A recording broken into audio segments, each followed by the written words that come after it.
کیا آپ کے آلے کی مرمت کی ضرورت ہے؟ ہم مفت تشخیص پیش کرتے ہیں، بغیر کسی فون سفر کے آپ کے دروازے سے لے کر واپس کرتے ہیں۔ مرمت سے پہلے قیمت بھیجتے ہیں اور صرف آپ کی منظوری کے بعد آگے بڑھتے ہیں۔ سادہ، شفاف اور پیشہ ورانہ۔ تفصیل میں لنک۔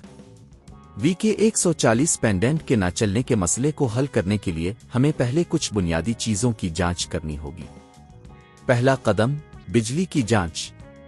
پینڈنٹ کی بجلی کی فراہمی کو چیک کریں۔ اس بات کو یقینی بنائیں کہ بجلی کی تاریں صحیح طور پر جڑی ہوئی ہیں اور کوئی بھی تار کٹ خراب نہیں ہے۔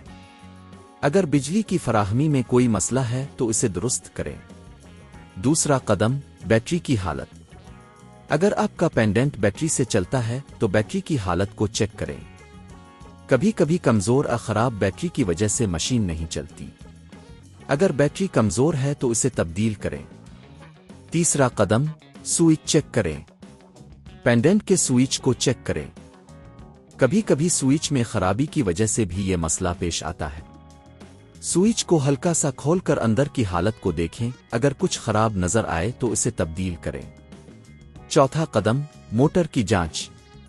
اگر اپنے اوپر کے تمام مراحل کو چیک کیا ہے اور پینڈنٹ اب بھی نہیں چل رہا تو یہ ممکن ہے کہ موٹر میں کوئی مسئلہ ہو۔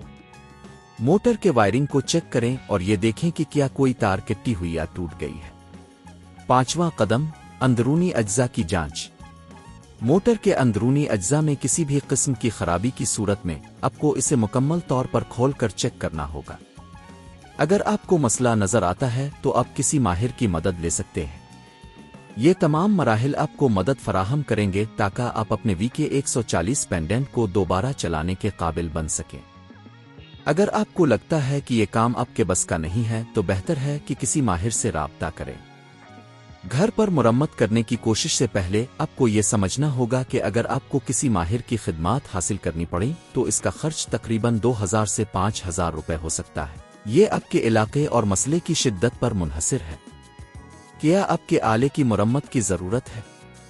ہم مفت تشخیص پیش کرتے ہیں، بغیر کسی فون سفر کے آپ کے دروازے سے لے کر واپس کرتے ہیں۔